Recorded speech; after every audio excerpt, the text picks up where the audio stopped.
What's up, guys? It's Thursday. It's approaching 5 o'clock, so let's make a drink. Now, we have the NFL draft tonight.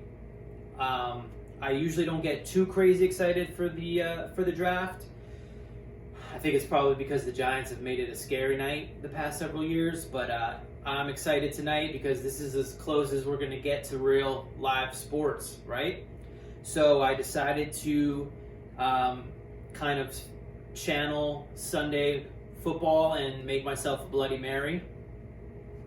The Bloody Mary is great because it's very simple to make, but you can kind of jazz it up however you like. I did not make my own mix. I have a mix from the store here, but everybody has their own way of making a Bloody Mary mix. Obviously, the tomato juice you start with, and then you can do lemon and pepper and anything that you really like, hot sauce.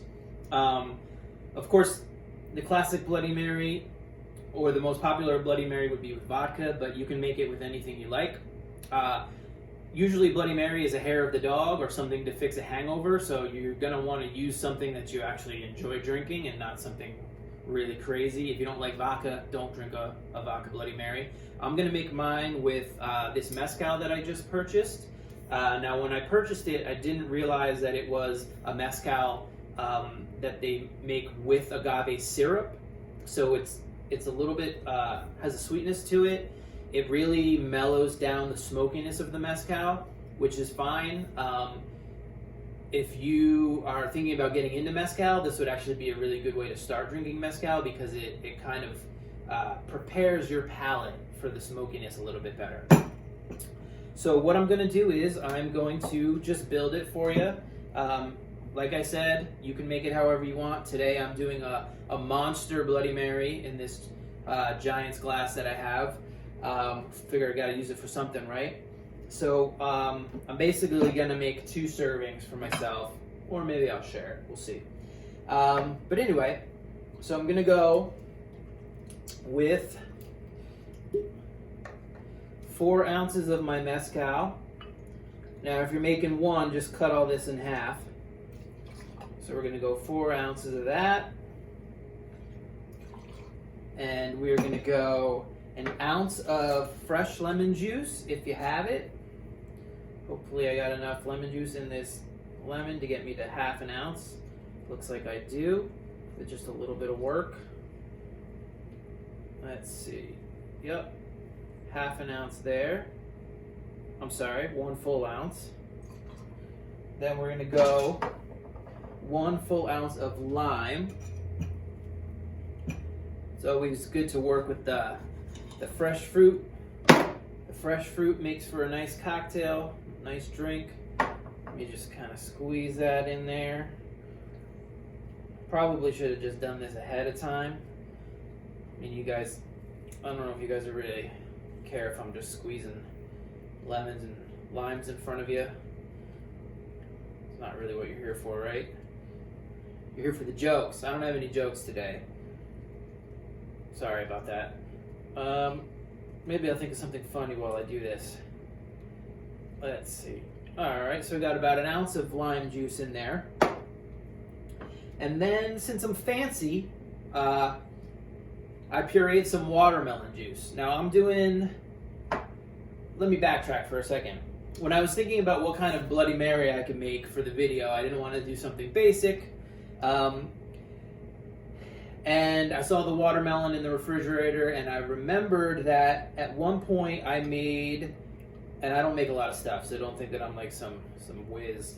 I made a watermelon gazpacho. So I thought watermelon and tomato worked well.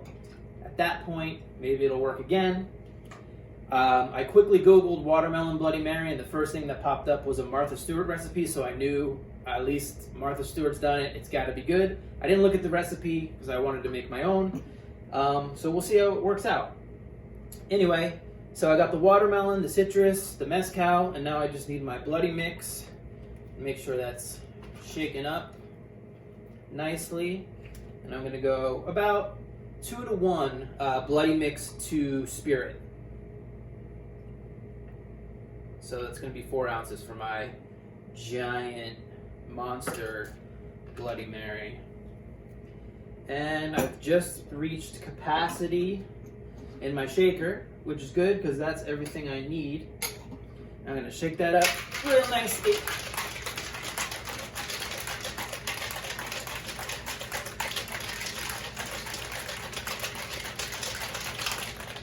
All right, I think that should be good. I'm gonna pop the top off of that very gently. Let's see. I don't want to lose any of this liquid. Oh my goodness, it's giving me trouble. All right, got it. And I'm gonna use my strainer because I got some watermelon juices and stuff in there. I want to make sure they all come out. Fill this sucker up. Obviously, it shouldn't really be, well, actually it is gonna almost be to capacity. That's crazy. It's almost as if I planned this ahead of time.